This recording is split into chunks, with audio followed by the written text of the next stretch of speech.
Hey, what's up, everyone? Welcome back to another Thirsty Thursday. In today's episode, we have someone special. We're going to be talking about the pros and cons to get into cybersecurity, some of the bad, the ugly, the good, and everything. Because everyone thinks when we get into cyber, we're going to make buku bucks, and we don't see the ugliness behind it. So if you guys are new to the streams, please tune in and ask questions. And let me bring in our guest today. He goes by the name of the Cyber Warrior. So let's bring him in and let him introduce himself. What's going up, on, Pete? everybody? How you doing, Pat? How's it going? Dude, I'm doing good. Other than, back issues being fucking broken and shit, I'm doing pretty good. Nice. Normally, for those that watch my shows, normally I'm at my bar and I have a fridge and I'm drinking and I got shit. I was like, I'm just sitting in my chair for this one. We're just gonna go to my desk. Yeah, that's definitely let me put this up here. Yeah. I don't, I always have my green tea. That's my thirsty Thursday. And again, had some issues with my mic, and this whole Elgato setup, this fancy pantsy setup never works.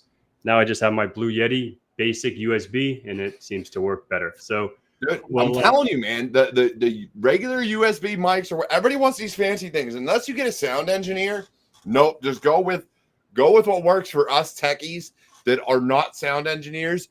Get a Yeti mic or another USB mic, plug that bitch in, and you're good to go. Yeah. And that's literally what I did 5 minutes ago. I rebooted my machine and it never works. I don't know. I don't know if it's a cable or if it's the mixer or whatever it is. Like you said, I'm no sound engineer. I can't.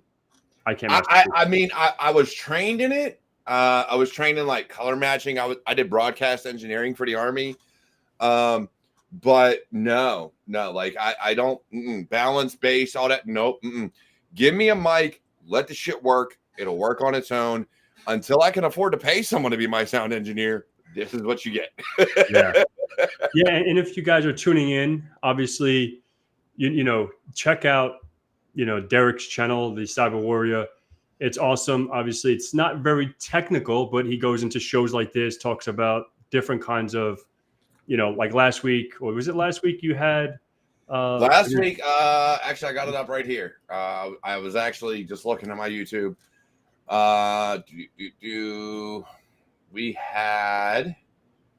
It was navigating. So it was GRC last week with, I can't remember the gentleman's name, Tim Miller, I believe it was. Cool. So we did GRC last week. Before that, we did reverse engineering malware. We talked to a female there. Before that, actually right before that show, and it is on my channel, was your special for the end of the year stream special was there. And then the last security happy hour of the year for me was igniting your cyber warrior spirit with Jack Hewitt, who is always tuning in my show, always into the chat. So he's good people. And we just talked about kind of bringing your motivation and finding it within yourself to continue on the career path, because especially now it's brutal, right? Like we keep seeing a lot of layoffs, Pat, me and you both, you as a director, me as a manager. Like we keep looking at these other organizations laying people off, and it's like, I wish I could help. I wish I had jobs that I could just give you, but if you're not fitting that niche or that, what I'm looking for, I can't hire you. Like I can't. Yeah. So getting into that, like we're talking about like pros and cons into cyber, right? Like people think, you can just get into this field. Even as a SOC analyst, I think it's not an entry level position. Do you agree? Like, do you think like, okay, I'm, Joe Blow, the pizza man at the pizza parlor down the block on, at the corner, and I want to go talk to Pat, Derek, whomever, and like, oh, I want to be a cybersecurity guy. Can I get into your organization as, the quote unquote bottom tier as a SOC analyst? Do you think that's really an entry level position? What is your take on that? I don't think so. Yes and no. And I apologize in advance for wearing a hoodie that is not the Cyber Warrior, but I've been wearing this all day, so this is what you get. if you're coming from a background or of training where you understand logs, where you understand what you're going to be looking at, yes. So as a junior cybersecurity role, of course, if you were coming out with no education, no certifications, no labs, no prior IT experience, then no. Mm-hmm. Not one of those roles you just kind of roll into. Like, and I don't even, I'd equate it to a help desk. You have to have some knowledge about what you're going to be doing and how to do the job prior to getting into it. You cannot get a help desk position with absolutely no IT experience. I'm sorry, I don't care if they're saying they're hiring junior IT, 0 to 5 years experience or 0 to 3, whatever they want to put up there. No, you need to know what a processor is. You need to know what RAM is. You need to know, how to fix Windows. You need to know, the basics of operating systems and servers. And I feel the same thing about an analyst. Like, all right, give me some logs. What logs should you be looking for? Give me, all right, what can generate logs, or what should you be looking for failed authentication? Things like that. There's definitely like questions I'm going to ask as a manager, as a hiring manager, to see if you'd even fit the mold of an analyst. Like, if you can't tell me the very basics of the types of logs generated by a brute force, or hey, do you want to generate an alert off of brute force? No, you really don't. You don't care about the brute force itself. You care about the brute force from that same IP into an authentication. Then I know we have an issue. That's when I want to be alerted somebody actually broke in, because people brute force all the time. Exactly. So if you can't give me that differentiation or that explanation of kind of how these things work, then no, because it means you don't understand enough to understand the basic underlyings of a system. And I'm not even talking like, hey, I need you mid-tier, like be able to configure everything, create all the alerts. Nah, you haven't been around long enough to do the correlation rules or use cases or whatever these companies want to call them now. But you need to be able to understand what is the very, very basics. All right, I know what a brute force is. So I can talk to somebody and be like, hey, should we alert on this? Or I know what password spraying is. I know what X, Y, and Z are. So I should be able to do these things, or at least ask the right questions to generate the right alerts. If you can't do that, then I have no time.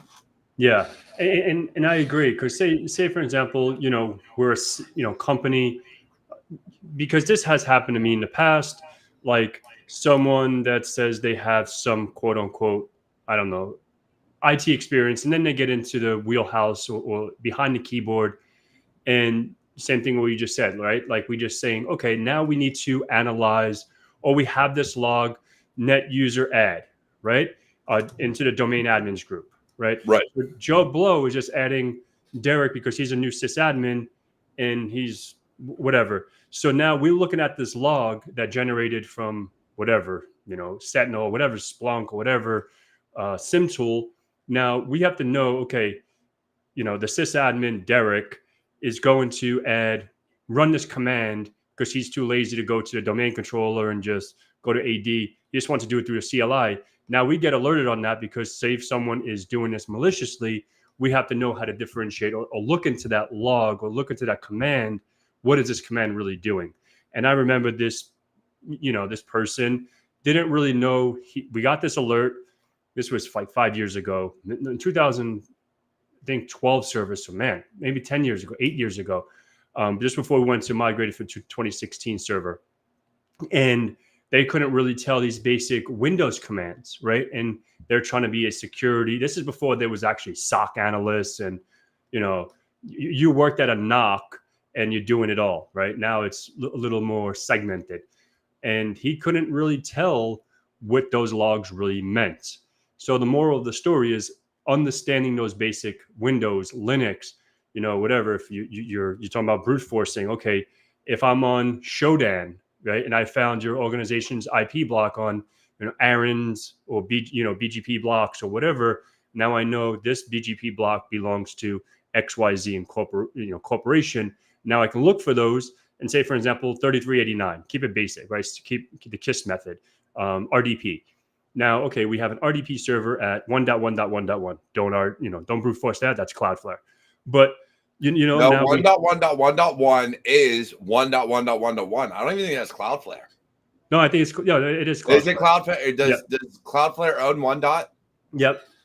I never looked into it. I just knew 1.1. I didn't think it was Cloudflare. Yeah, I thought it's it came the out DNS. before Cloudflare. Yep. So if you do an NS lookup, a set space type equals A, and we do 1.1.1.1, doing reverse ARP, we're going to get to Cloudflare. Because I know 8.8.8.8 is Google's. And they also have 8844, I believe it is. Mm-hmm. Those are the Google's DNS servers. I used to know 62 of the DNS servers on the internet. From Comcast. Are you serious? Yeah, I used to memorize. Dude, that's too many. That's too many. 62. I was because that's when I was doing a lot more network engineering and like doing, stuff on the edges and layer 3 stuff. But I think it was like I memorized like almost 60 something public DNS servers. And Ben, you can have that. That'll never happen for me. But I do want to say, whole Cyber Human Initiative, good to see you. I wish you would tune in to mine on Fridays more often. It's been a while since I've seen you in chat. I do want to address Jonathan Wilkes because it's on the same lines of what we're talking about. I've not done Hack the Box's SOC career path. It wasn't until recently they started even doing blue team things, probably within the past, I think, 2 years, give or take, that they actually implemented blue team capabilities within their platform. So I can't really give you any background on whether or not that's good. 1 to 3 years help desk, definitely, because you should know event logs. If you know event logs and know what certain events, trigger those logs, spot on. Great for a SOC analyst, especially in a Windows environment. I love to see it. But if you don't know the event logs and you're just kind of trying to get in, that's the biggest thing for me. Like, know what's logging. Like, you should know if Mimikatz triggers and it hits LSAS and it does these things, you should be able to tell me what logs, to look for. Mm-hmm. Because I look for those that look in the lab environment, right? I want you to stand up a VM that's Windows and a VM that's Kali and literally, or ParrotSec, which I personally prefer, or whatever else, drop in some malware, see what it does, see what logs it generates, and go from there. You should be able to investigate these things yourself. If you can do that and tell me like event IDs or even the generalized name, failed authentication, failed this, or this, and this happened, that's what I look at. Exactly. No, I think that's super critical. And so what is the topic about? So tonight is about pros and cons to getting into cybersecurity and whatever else, right? Sometimes we go off on rants and talk about random stuff. I love rants. That's what my show's all about. We start with a topic and rant about everything. Yeah. So I think, so there's so much information out there, right? Yes. So like people come to me, like for those who probably know by now, like about a month ago, I started doing a program, right? I have a 3-month program that brings you to, depending on where you're at, right? I'm not going to go, what is a TCP IP? What is, DNS? What is blah, blah, blah. If you, work at help desk, you're just trying to migrate into cyber. But I always wanted to try to help as many people as I can get into cybersecurity. And I'm limited to what I know because I can only consume so much in my head. As I'm getting older, I'm starting to just rely on Google. And I have you knew 60 some DNS addresses. Yeah. But the thing is, like, some things, like a lot of the Windows commands, right? Like, and like with Devin, like sometimes I'll be on and like, okay, like let's see where the FSMOs reside inside of your, AD, right? So you can do netdom query FSMO, right? Like, I remember all these commands because I was a sysadmin for 8 years, right? Yeah. So like doing all this, and you're not going to go to Active Directory sites and services, right click and go to properties and look where that's too long, right? To see where the FSMOs reside in your AD environment. That's just, just a simple command. So with that though, because we me and you have the same issue, right? And you've been mostly Windows. Mm-hmm. I've been a lot Windows. I've done a lot of Linux, and I'm one of those people that I will literally go in Linux, type in ls to list a directory that I just created. Mm-hmm. Literally just created and did a CD into, like, am I in this directory and what's in here? So like, but it helps me memorize all these commands. Like, that's how I know ls, which works in PowerShell. So for those that don't know, a lot of your Linux commands, your ls, your dir, no, dir is Windows. Ls and dir are Linux and Windows. Well, dir won't work. LS only works in PowerShell, not in command line. Correct. You have to be in PowerShell for Linux commands to work. Yep. Or you can use the WSL, right? Windows subsystem for Linux. Or you can go into WSL. Well, but that brings you into Linux anyways. Yeah. But PowerShell for years has run Linux commands. It's run ls. It's run pwd. It's run cd. Because CD didn't always work in Windows. In command line, CD didn't always work for change directory, if I'm not mistaken. Well, at least as long as I know, as long as I've been working in Windows, CD always was to change the directory. So CD was both. Because CD has always been, all right. I couldn't remember offhand. I know there was one command that was like, but like, yeah, and not said it. Enter one command and clear it. I do it all the time.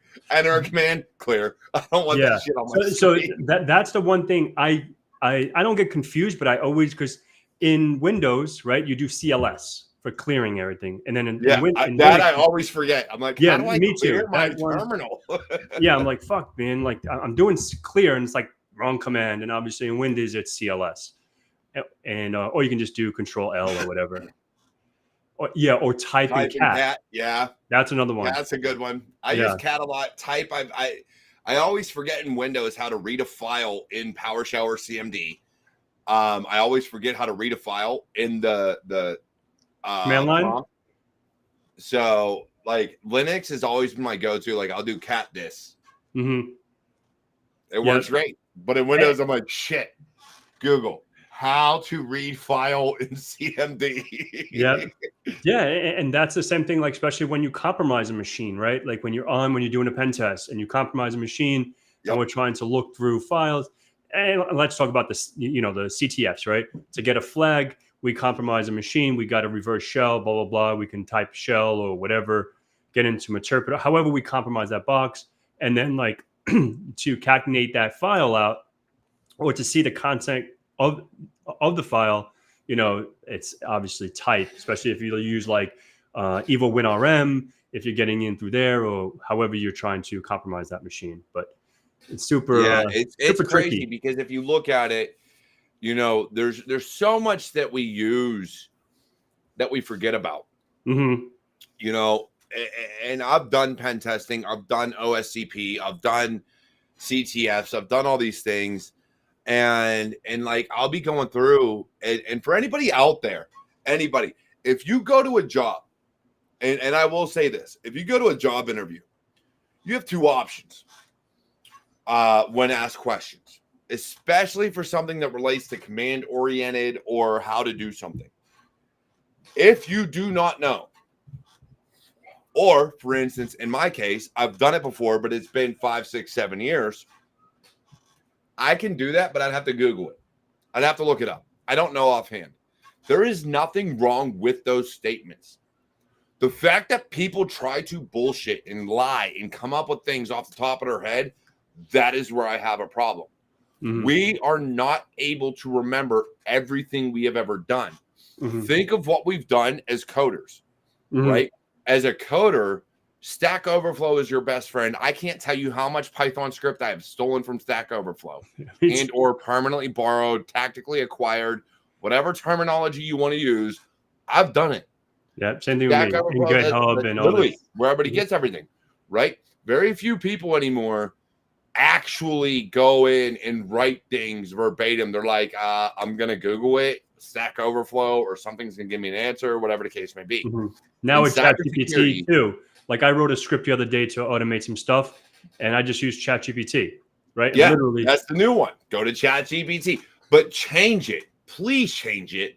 Please look at it and be like, wait, there is a more efficient way to do it. Now, if you're not worried about efficiency, run it, go with it. Who cares? Yeah. But if you want to make things more efficient, easily readable, you need to put comments in on what things do. Yeah. Because if this is going to be something that somebody else is going to look at, you need comments. If you don't comment your code, I'm going to smack you. Like, I just think of the cyber warrior coming at you and smacking you through the screen because I need comments. Because even I have commented my own code and looked through it and been like, I needed better comments. I don't even realize what I was doing here. Like, what does this freaking Python function do? I don't know. And that's what I was doing with Owen the other night with the intro to Dante and Hack the Box, right? I was trying to do like the MD5, something with MD5 hash, and you can do through burp and the repeater, and it just wasn't fast enough. So we had to write a Python script to use like hash lib and all this stuff that, like I literally went to Google and I did code, line by line, but I commented out, okay, stage 1 is doing this, stage 2 is doing that, stage 3 is doing this. And so at least like if you're looking at that, you understand what the code is doing, and it worked, and I felt pretty proud because I don't write scripts from scratch at all. And that one I literally had to, and I think that's probably the third one in my career that I ever done, and I'm admitted to it. But yeah, I mean but it happens, right? We go through it and we do these things. And so when we're looking at cybersecurity, understand that saying I don't know is okay. Saying I know how to find the answer is okay. Saying I know how to Google that bitch is okay. And also know who you're talking to. I've been denied jobs. You're not the only one.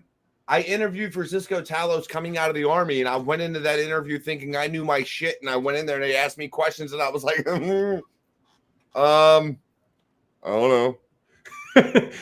Yeah. I ain't even gonna lie to you. Like, I'm not trying to bullshit my way in. I don't know. Yeah. How would you reverse engineer? I mean, Yeah. Call my friend. Call Ghostbusters. Right? Like, I'd look it up. But again, these are things like if I hire you and you are not doing your job because you're not capable of actually doing the job you're hired for, you might get paid for 2-3 months, but eventually you're going to get fired. Yeah.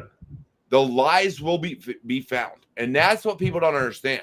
If you lie to an employer and get in, or lie on a resume, or whatever the case may be, and you happen to get hired, it's going to get found out and you're going to get fired. Yeah. So what good did that do you? Truly. Because now you're out there and we know the industry, Pat. We know how long it's taking people to find jobs now. And now, guess what? I might know your previous employer.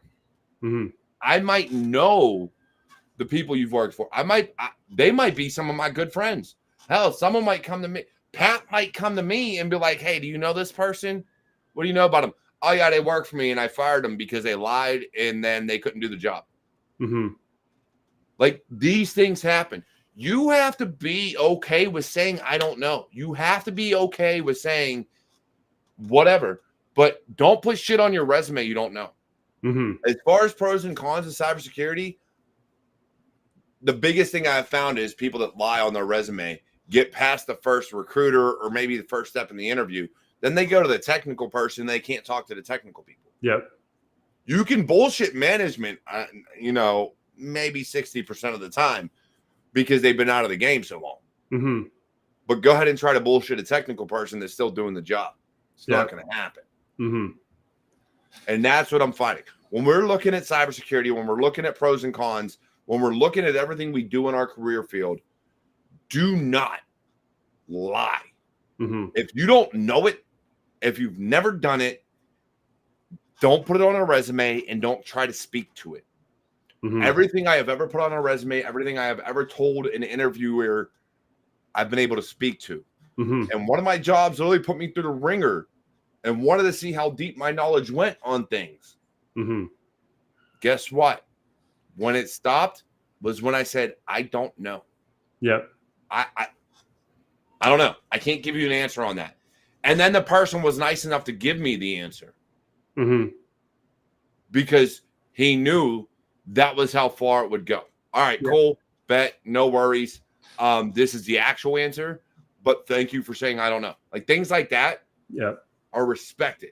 The moment you lie on a resume or the moment you try to lie around things or you try to be a politician and use double speak and everything else, no. Yeah, no, and that's a very good point, because I think I've said this story multiple times, but I'll semi-repeat myself. I did an interview. I think this was when I interviewed Hannah, I think it was Hannah. And I was interviewing someone about 3 months after I got hired at this bank. This was about 10 years ago now, maybe longer.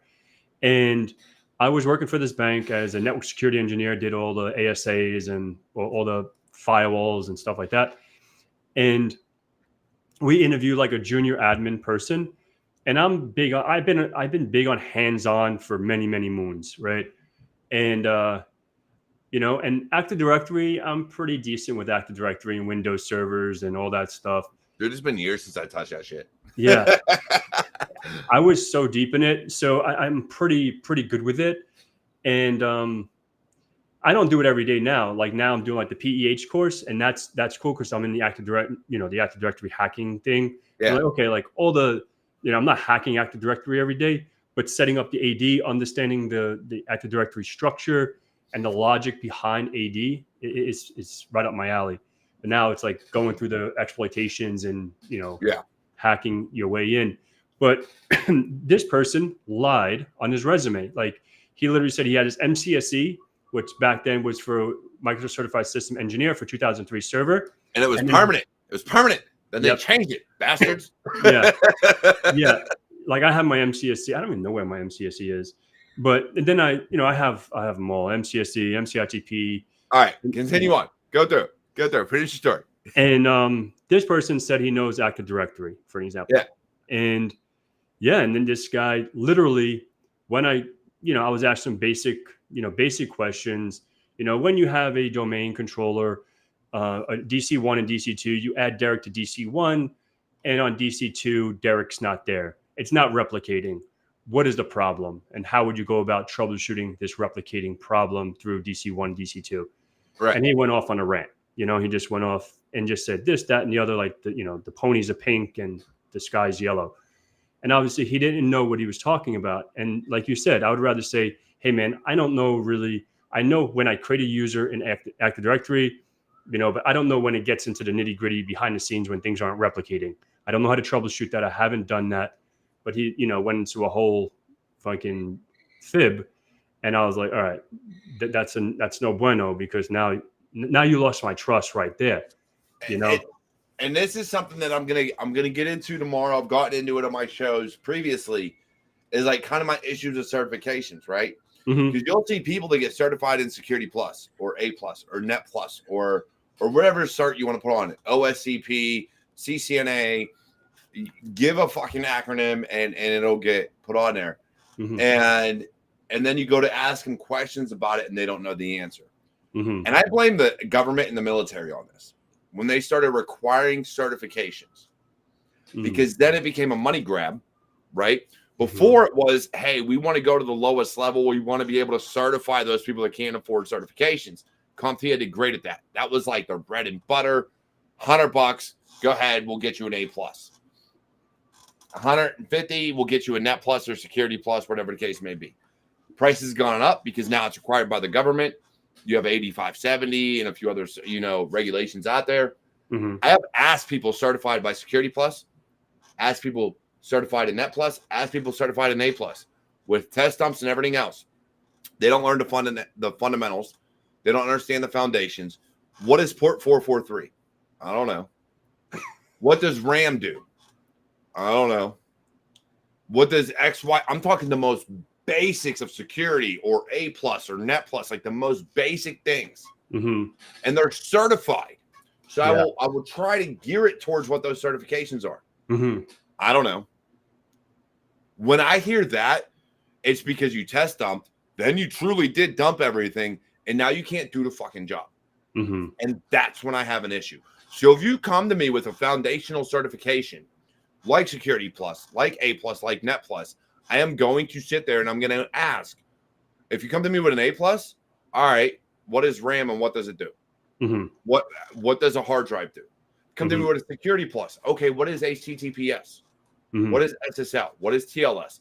These types of things. Mm-hmm. But if you can't answer those questions, then why'd you get certified? Yeah. Why? This is twice now I've had someone talk about RAM and it being the animal. It's also random access memory, homie. Stop it. Knock it off. Yeah. But I get aggravated when people don't know the basics to their certifications that they got. Dodge RAM. Yeah. Absolutely. And no, Nick, test dumps aren't unique to the military. The problem is because the military made certifications required and so popular, and the government especially at a higher level, they basically took off. I knew nothing about test dumps until the military started requiring Security Plus or A Plus, actually, from a help desk standpoint. I don't know. They were all required at some point. But I got my Security Plus through the Air National Guard, got it my own way, but I found out about test dumps through there, and I was like, this is bull. Like, you should not be able to do this. Mm-hmm. Because now I'm going to ask you questions. I lucked out in my career that I actually studied. I actually understood the foundations. I know what HTTPS is. I know what SSL is. I know what TLS is. Like, I know these things because I did it for years. Mm-hmm. And I wanted to know the job because I can't expect to keep a job if I can't do the job. Yep. And if you can't speak to the technologies, if you can't speak to the foundations, how can you do the job? Mm-hmm. No, yeah, and that's super, super important. And that's when, all right, so let's transition a little bit. So now, what are some of the good things about getting into cyber? So we talked about a lot of the, if done right, cyber is not only is it lucrative, people use it for money. Here's the thing. Don't get into it for money. The money's coming down, right? The market is now at a point where it is so overloaded, it's coming down. So don't do it for money. Do it because you have a passion to learn. Mm-hmm. Do it because you love it. And I've been a big driver about this for the past 3, 4, 5 years. Mm-hmm. You don't get into cybersecurity for anything other than the fact that you love it. And the reason behind that is that you always have to learn. And if money is your driving factor, it makes it very hard to learn something that you don't enjoy. Yeah. But if you love it, it makes it so much easier.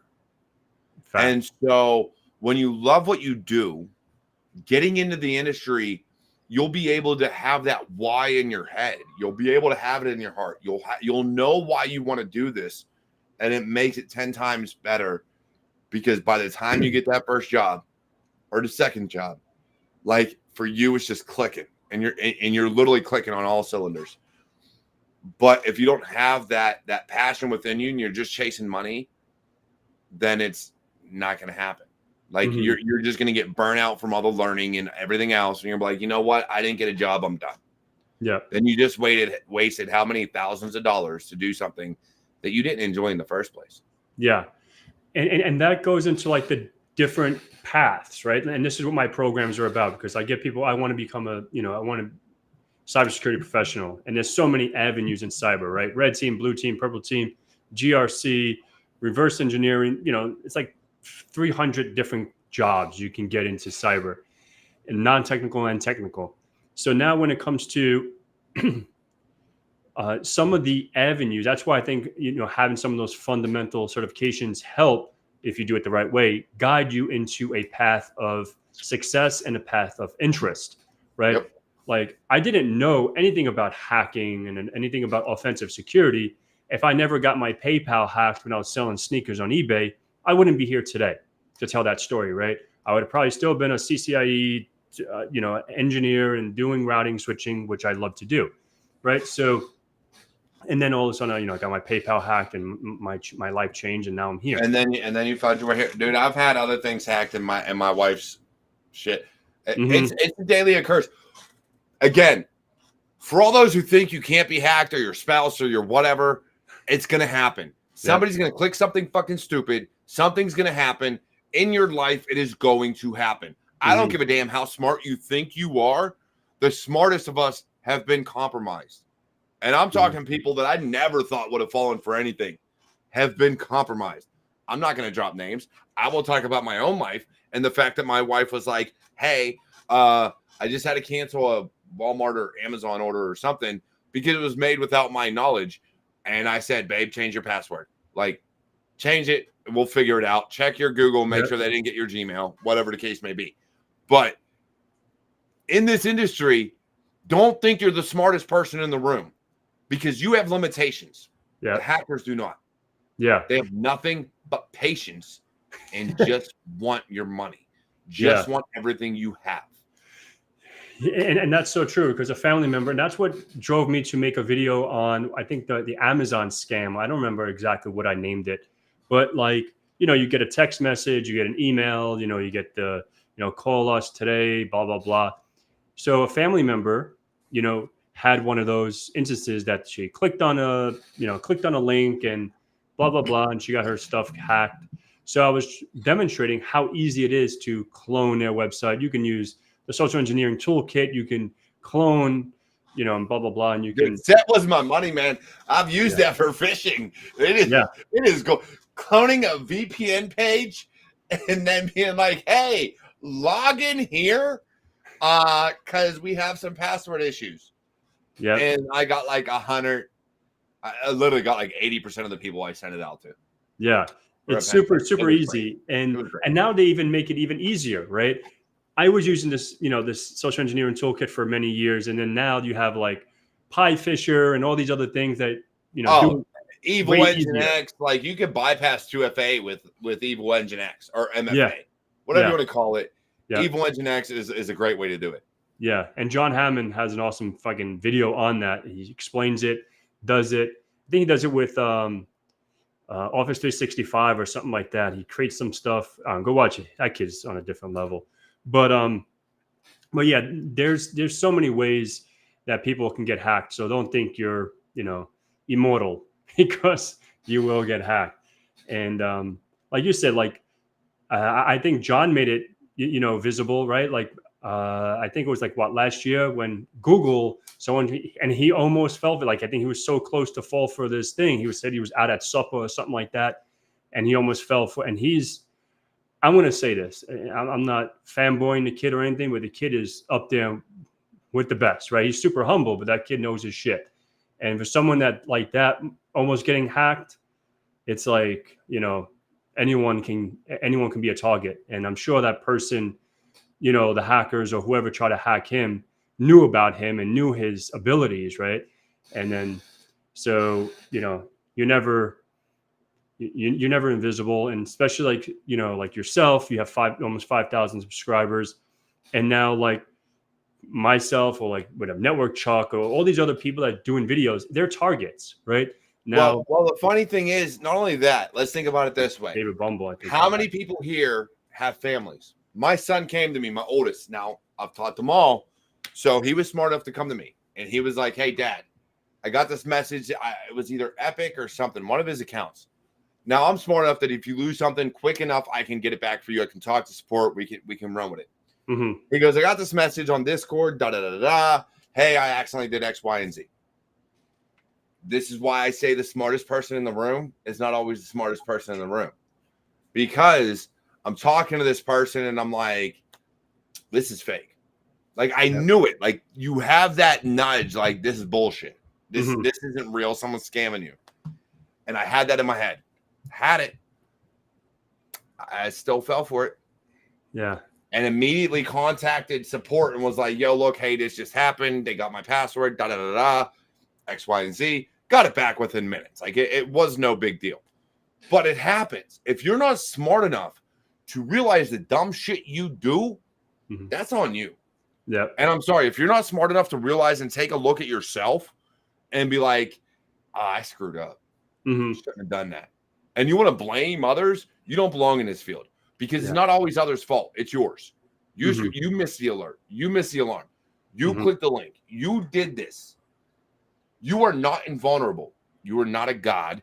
You are not God himself. You're not whatever you want to think about. You are not immune to the shit that goes on online. Mm-hmm.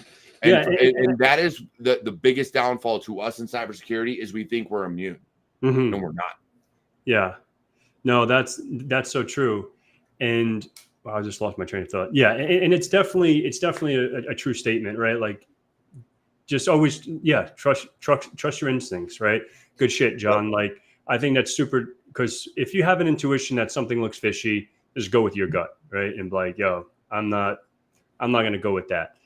And suspect, yeah, that's a fair statement.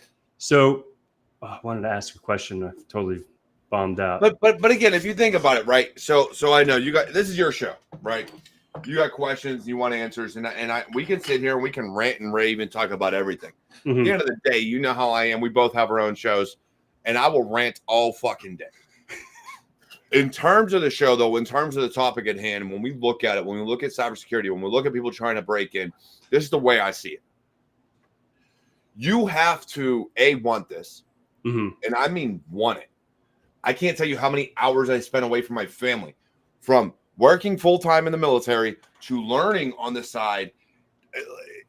It consumes your life for a period of time. Mm-hmm. And then can consume it after. Mm-hmm. Because you have to continue learning.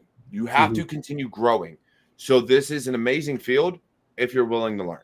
Yeah, you can't be complacent. If you just think you're just going to sit back, and that's what happens a lot in, like, and I'm a victim of that, right? As a sysadmin, you administer 2008 server. Oh, 2012 coming out, same shit. The only thing that changed from 2003 to 2008, there was no more DC promo. Now you had Windows Server. Now you have roles, ADDS, and is that what changed? Because I quit studying it. I was like, I can't even deal with this. I got a guy right now that has helped people DC promo their shit and go from like 2012 to 2016. It's not DC promo. It's like whatever they do now. Yeah, it's from going to, like, it's not that difficult, like, because all you have to do is stand up a 2022 server, for an example, and move the FSMOs, join your, that's a whole, we can go on for hours.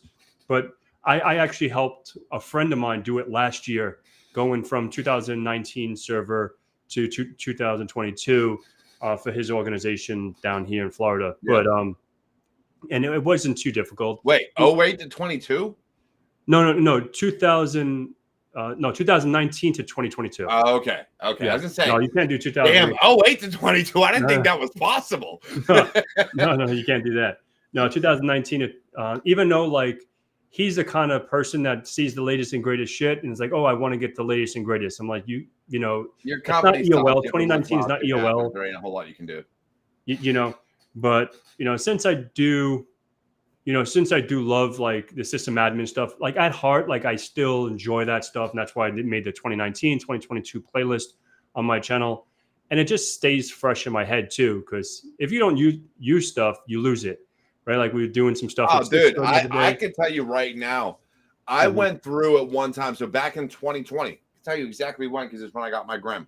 I had literally compromised every single box and hacked the box except for one hard box. To go back into that right now and try to do it all over again with how long it's been since I did pen testing, no. I'm like, we're gonna run Nmap and do some shit and hope some shit works. Like, I can't do it. That's why I hire pen testers, because it's not my bag, homie. Like, it's been too many years. I can't. People are like, oh, use Bloodhound. How? Yeah. How? I know Sharphound. Like, and the only thing I know about Sharphound is it feeds into Bloodhound. Yep. But to read Bloodhound and investigate it and do all these things, yeah, y'all have it, homie. That ain't me. I'm gonna sit here. I'm gonna understand the technology, but not know how to use it. Like, and it's funny because we were doing that. We were doing that the other night. So Bloodhound obviously is like Google Maps of AD. That's the way I think about Bloodhound. And all we have to do is download use Sharp. You can use SharpHound, download the data, go into, I think Neo4j SharpHound is something you console. can use to import into Bloodhound. Is there another way?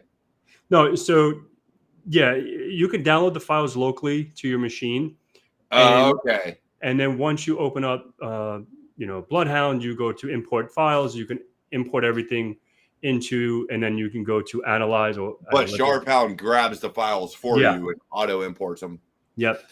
And yeah, so it's definitely informative, and it's something that, if you want to keep learning, right, have a lab, and this is what I'm doing with, if you guys don't know, I'll be at Hack Space Con in April, teaching and doing a speech on Active Directory Can you hacking. get me a ticket? Wait, where's it at? Orlando, I think. Like, Get me a ticket. I'll get my company to pay for the travel. Yeah, I can see. I can talk to the guys that literally I submitted for a talk in a workshop, and I got accepted. I was like, fuck. I didn't even know about Hack Space Con. I ain't even gonna lie. Give me I need a date. April, I think it's April 10th to the 13th. Is I don't know. I got dude, I got 5 kids. I got birthdays all through the year. Yeah. I gotta make sure it's not a birthday or something special. But I'd go to April 10th or the 13th. All right, owned. I'll look it up. Gotta make sure I got nothing going on. But I think that, like, because I've done a talk, but here's the thing, and here's the difference between me and you, Pat. We already know there's differences, right? I'm sexy, you're not. It just happens. But but no, like, for me, my first talk and the only talk I've done so far at a conference was at B-Side St. Pete, and it was on resiliency and burnout. It was not tech related. I will not do a talk on something I'm not comfortable with. Yeah. I will not do a talk on technical aspects because there are people out there smarter than me. I have YouTube videos up that if you want to learn some of the shit that I've gone through, and I'm talking Occupy the Web, I've gone through one of his books, I've done other technical shit, cool. But when it comes to who I am, I prefer the motivational aspect of things. And so I'll keep up with my technical skill set, but I prefer to talk about things that others don't, which is mental health and resiliency and burnout and things like that. Yeah. No, I think burnout, all that's the mental health is super, super critical. And I was talking to a friend about this the other day, right? Like, we get so, and you made a good point when you said stuff about taking time away from your family to keep learning. I did say that. Yeah. So, like, I remember doing, like, when I did the OSCP, when you're studying for Cisco, like, at the CCIE level, you're studying for a year and a half, 3 or 4 nights a day, and just, like, so many hours. And it's like, and I did that just before my daughter was born. Right. So I was like, man, like, if she's born, this is not going to happen. Right. And she was born, and I did it 3 months later. She was born in September. I did my CCIE 2015, December. And, so I was like, okay, this is a cool, and I didn't even do it because I wanted to become a hardcore network engineer. I did it because a group of friends were doing it, and I wanted to join the cool kids club or whatever. And peer pressure. Yeah, two of them went the service provider route. I did route and switch, and one other kid did CCI security. But and that's at the highest level, and I'm not touching Cisco every single day, and so going back to if you don't use it, you lose it. Like, I was doing something with Own the other day in Packet Tracer, right? And of course, I remember a lot of it, but it's something like, okay, like, if we're not doing this every single day, configuring BGP, I was doing some stuff with EIGRP and dynamic routes and all this stuff. And it's like, oh shit, I better hit that. Some of my networking commands, like, A, they'll only work in Cisco CLI. Yeah. And B, like, I look at things and it's like, I know show run, I know copy run start. Yeah. That's show route, like show IT route. Give me the commands that'll come with it. But again, this is the beauty. This is what I loved about Cisco's certifications. Now, I never went CCNP or CCIE. I only ever had my CCNA. I had, like, CCNA route switch, CCNA security, and CCNA cyber ops. Yep. But for the Cisco certifications, if the command was not right, it would say the command does not exist. Yeah. Now, mind you, for my first 3 attempts at the CCNA, did that bug me? Because I'm like, no, this command does exist. I've fucked with routers and switches and everything enough times. I know this command exists. They're like, nah, it doesn't. It ain't there. And the reason for that is they want you to find the right command. They want you to actually be able to do it, which helps you learn, right? Because as you're going through the certification, you're like, wait, hold up. There was another command. Let me think of it. And then you get it and you go about your merry way. Show IP route, whatever, ACLs, whatever the case may be.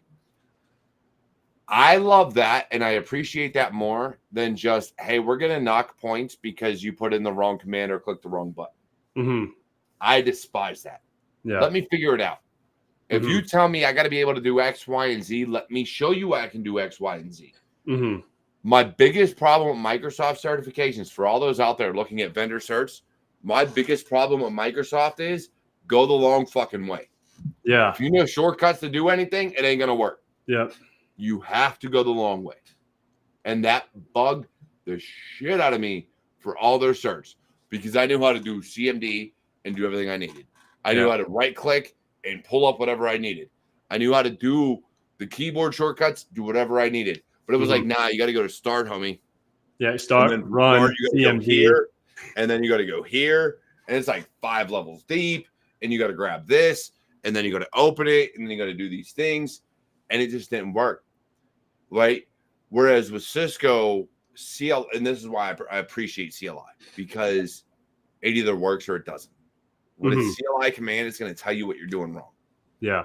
For all those that love GUI, I love GUI too. I'm on one right now. Most of us are using Mac or Windows. Even if you're on Linux, you're on a GUI. That's the only way you're seeing this video. Don't get me wrong. GUIs are great, but you can't touch what you can do with a CLI.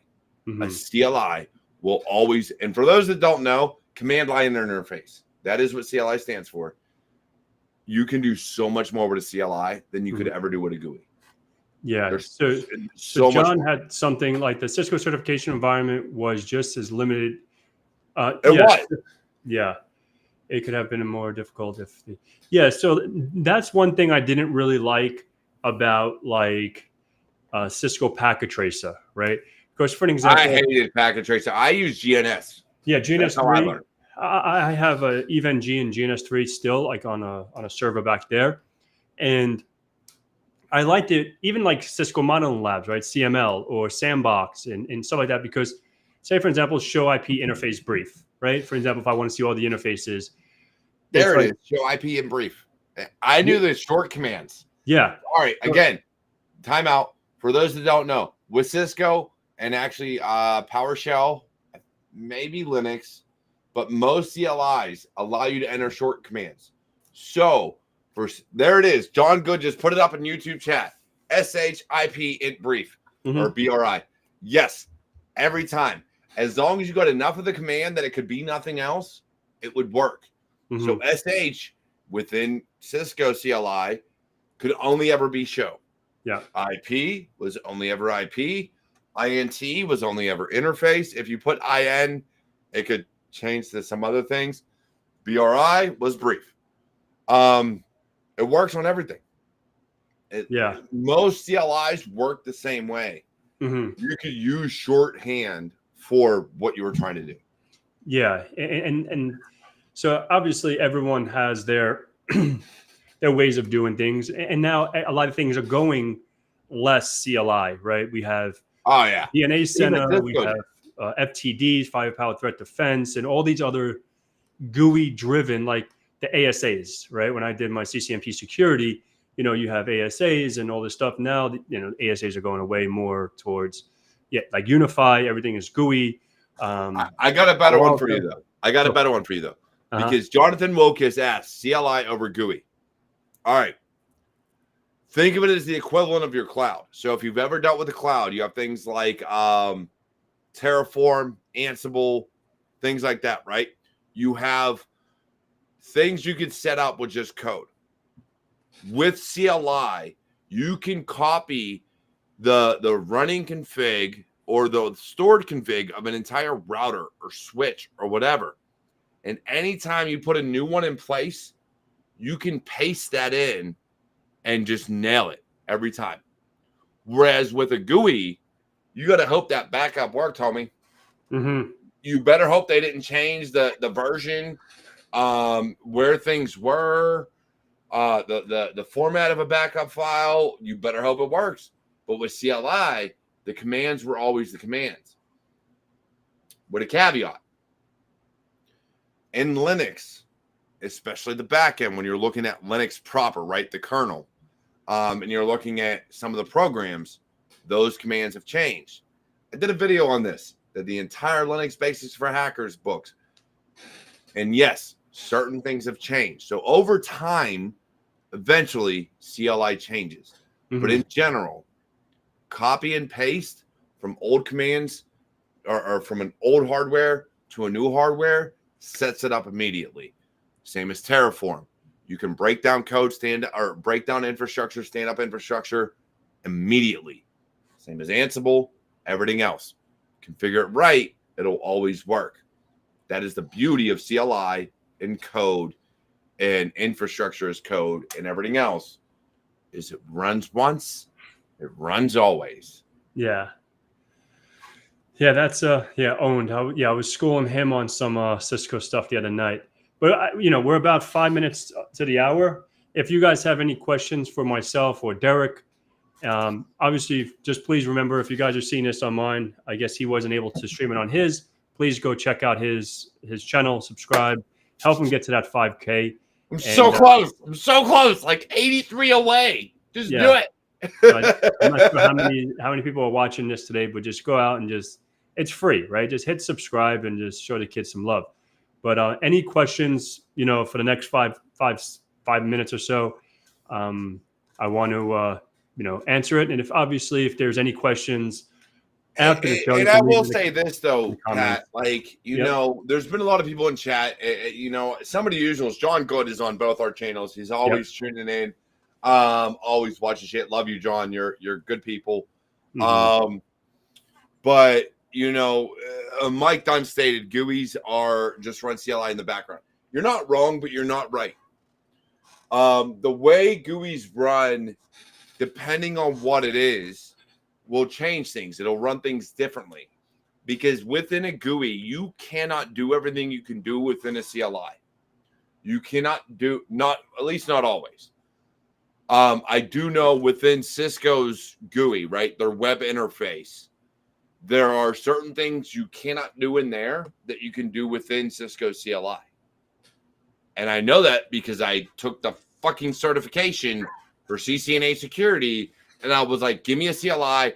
I can knock this shit out in 5 seconds. Yeah, versus using ASDM. The fucking menu that'll allow me to do what I can do in 5 seconds. Yeah, and that's the same thing so when you do CCNA security, now there's no more CCNA security, but when you're working on the ASAs, you have what's called an ASDM, and it runs on Java, and you log into that and you have a little fancy little GUI, and it's not way harder, but it's harder than just adding it, going config T, whatever you want to do. Oh, my boy Ryan is here.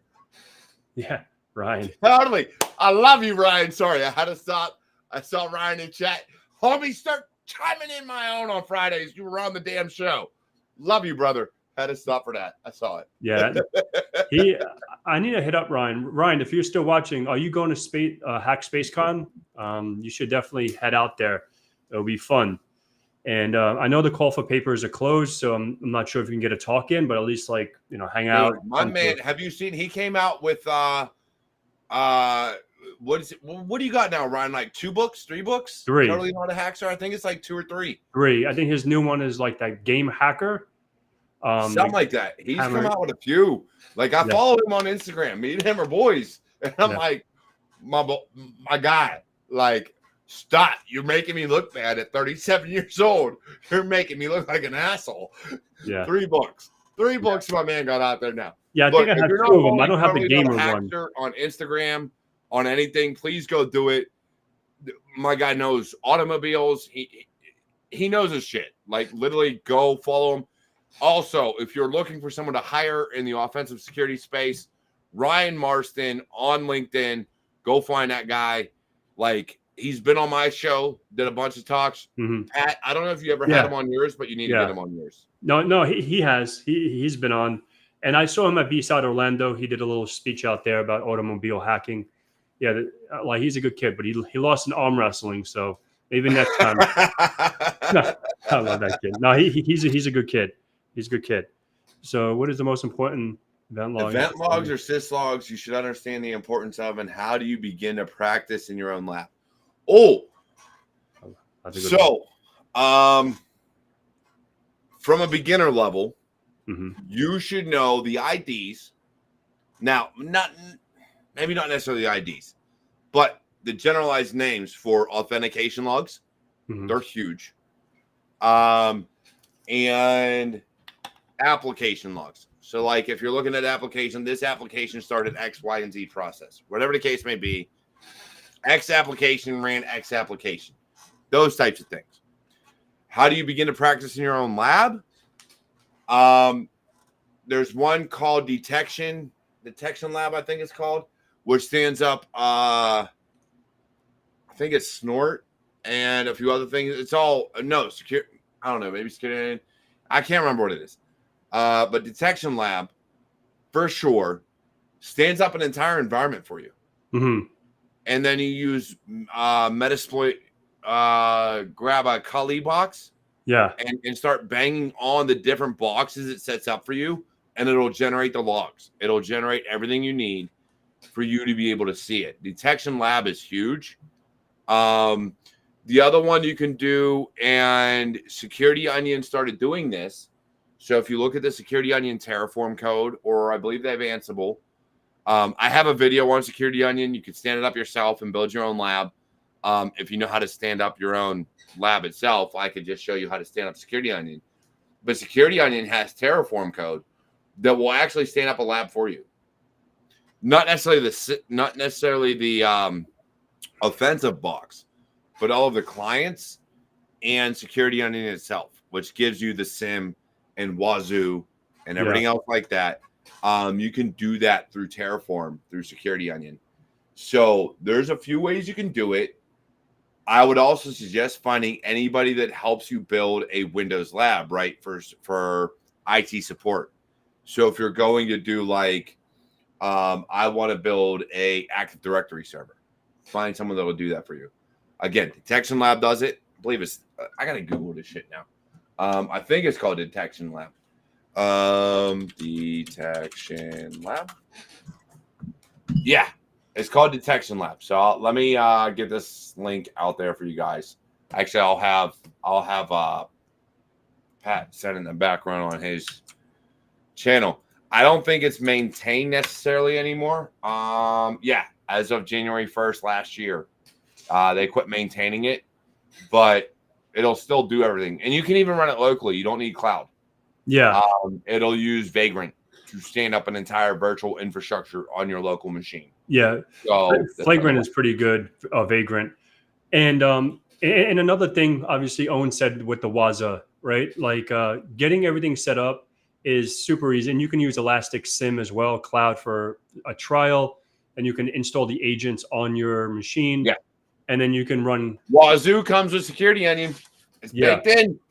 Download Security Onion. Look, I'm a big proponent of Security Onion for lab environments because it helps you understand SIMs. And it helps you understand SOCs. It helps you understand everything because it comes with Wazoo. It comes, or Waza, or whatever you want to call it. It comes with everything. Security Onion is money. I actually had one of the primary engineers on my show. It was a while ago. It was sometime last year or the year before. I can't remember. It's been a while. But Security Onion, if you want open source, free, learning as an analyst, learning how to do things, that's the route you want to go. Because to try to get into Snort or Splunk, Sentinel or anything like that is going to cost you money. But Security Onion is free. They have a paid thing for companies, but as a personal level, you can learn how to do it all for free. And they have their own channel too. So if you're not following Security Onion on YouTube, you don't want to be a blue teamer. That's all I'm going to say. And just come through on Saturday. I'm setting up a red team, blue team lab as well, like attacking it. installing Waza, installing the agents. So when we attack something, we can look at the logs, we create, correlations and rules and all that stuff.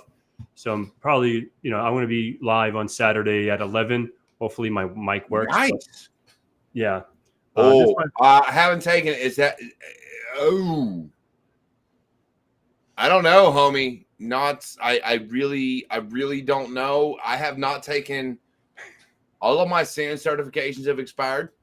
I maintain my CISP. That's about it, and that's probably going to go too. Yeah. Not gonna lie. I don't know. Yeah. So I haven't taken it. I took my Security Plus many moons ago. Mine's still lifetime. I've never transferred it over to all my CompTIA stuff is for life. I didn't, I did it before they implemented that CE program. So A Plus, Network Plus, Security Plus, Linux Plus, Storage Plus, Server Plus. Holy shit, Pat! You got more letters than me. Yeah, I have a lot of.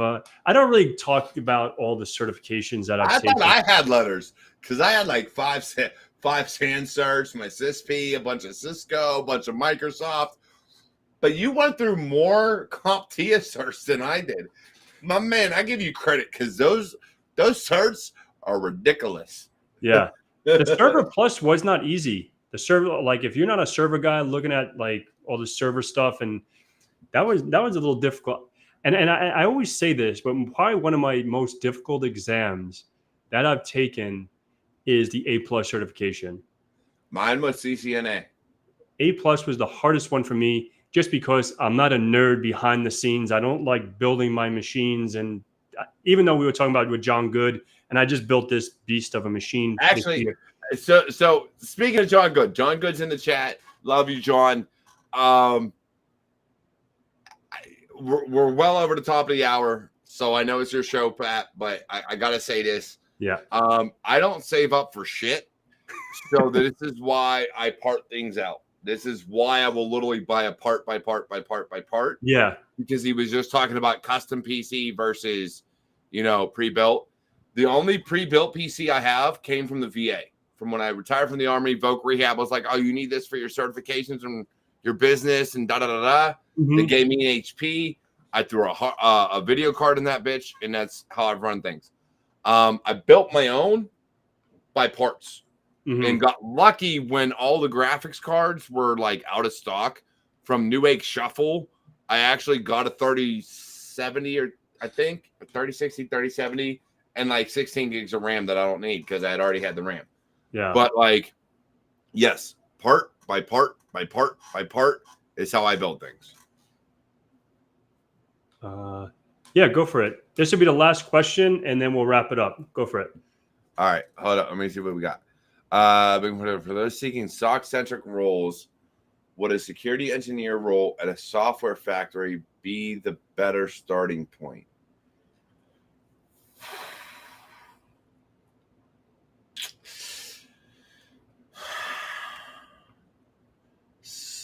Security engineer at a software factory. That's going to be a hard one.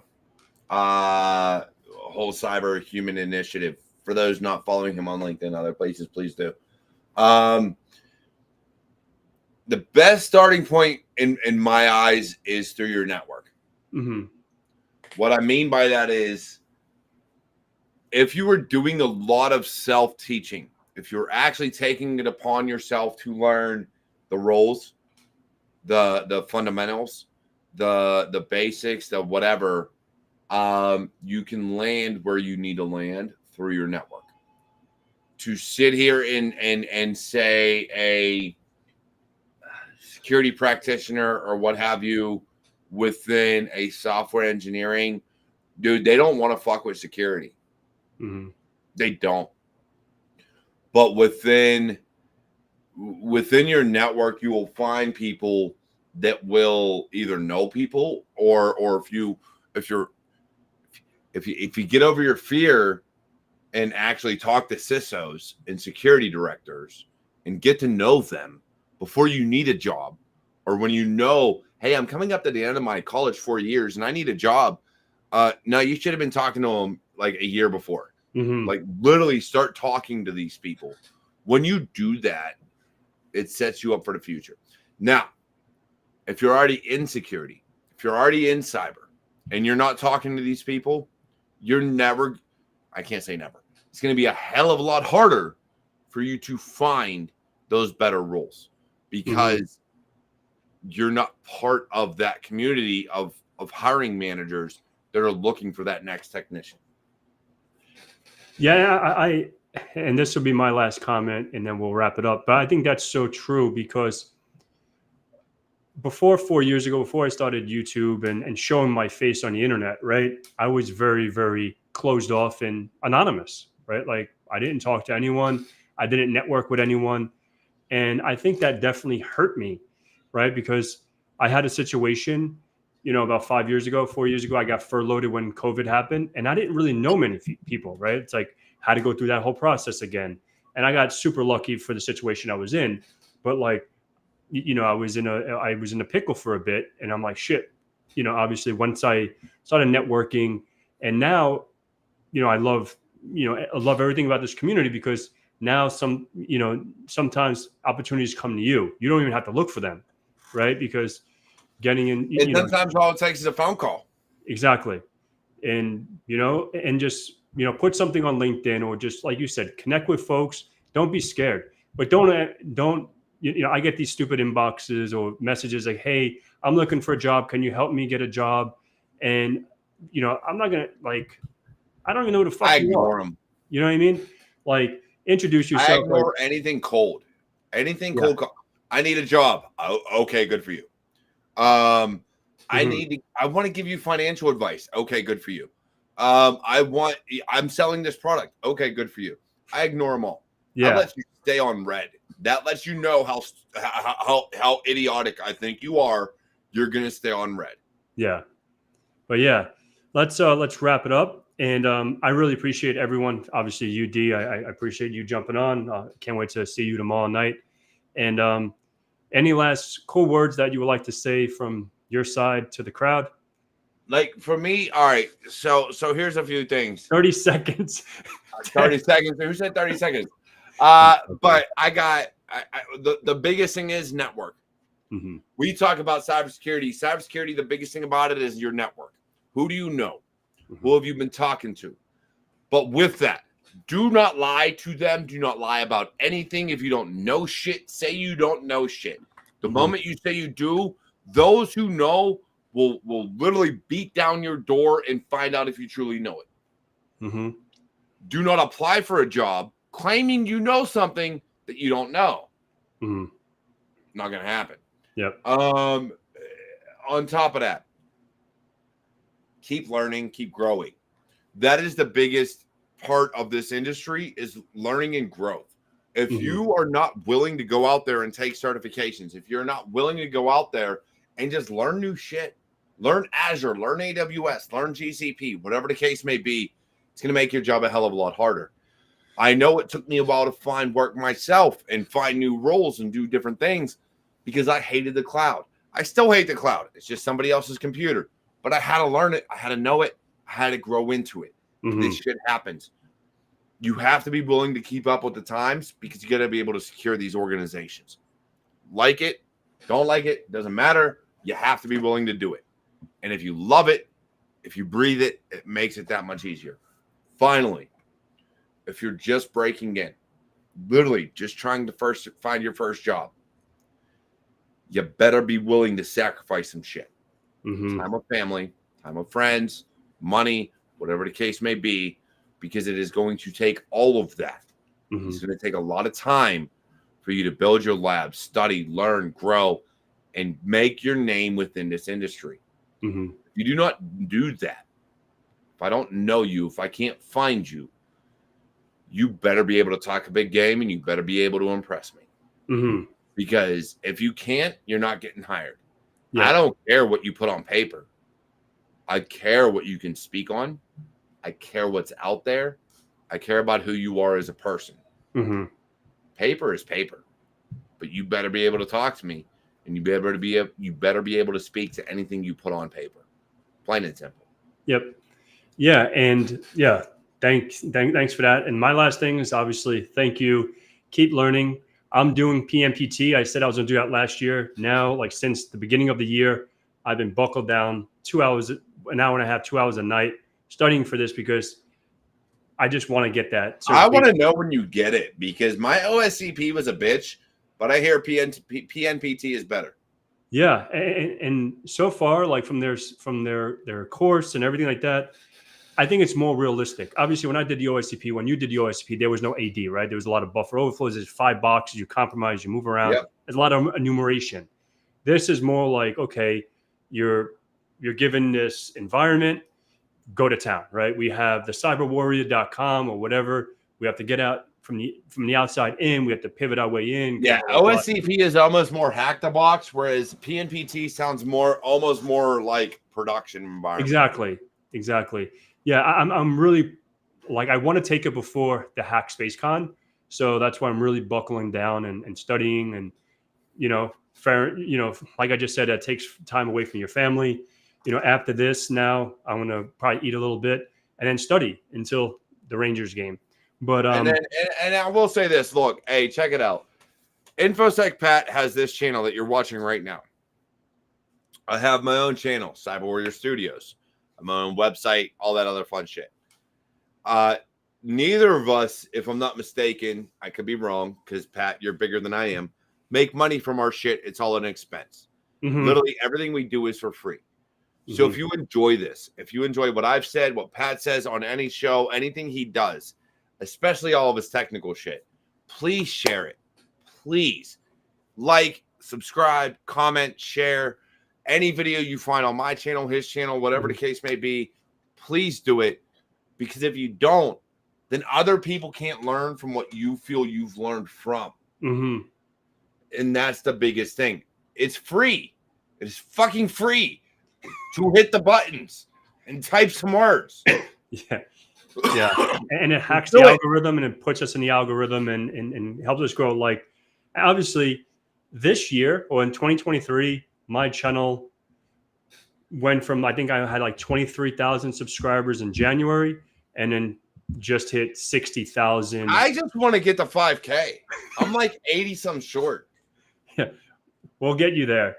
And just, 80, wait, hold up. No, 75 now. I am now 75 short. Almost there. Yeah. And yeah.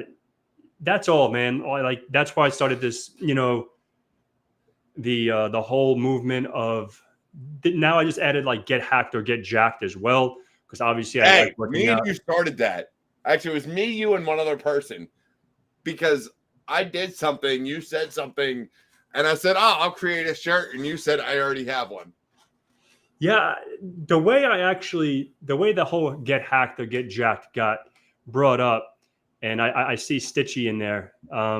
It was when I went to DEF CON because I went to DEF CON with Stitchy was there, and then my friend James, and me and James like to go to the gym.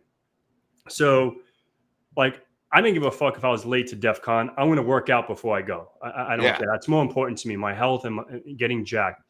So I was like, I was like, yo, dude, if we don't get jacked, you're going to get smacked.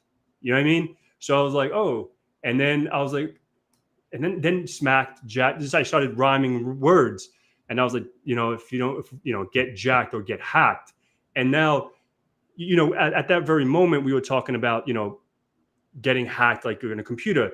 But then like the thought process came into my head is like, okay, if you're not working out, not taking care of your body, you're susceptible to vulnerabilities, cancer, diabetes, etc. So then your body's getting hacked, from the inside, right? So that's that movement, and obviously, if you guys are interested in nutrition, I'm glad you came out with merch. I got to get some. I got to buy something because that was something me and you, like you came up with it. I was working out and you said get jacked or get hacked. And I was like, oh, I'll come up with something because somebody had said something about that. And you were like, oh, I already got something. And I'm like, man, I ain't going to steal your brand now. So now I got to go buy shit and promote you because you already came out with it. But anyways, look, we're at 8:20, Pat. So if you want to sign us off, brother. Yeah. I like I said, thank you so much. And the hack the box exam probably is really super hard because John failed it. I I don't think I'll be taking that anytime soon. I'm studying the PMPT. I really want to get that. And then maybe I'll circle around some other stuff. But yeah, thank you so much for everyone for coming on. Please subscribe to Dee's channel. And if you guys aren't already, subscribe to my channel. Let's keep growing and kicking ass. And thank you. And I'll see you guys on Saturday if you tune in. If not, next Thursday. So long and have a good one. Much love.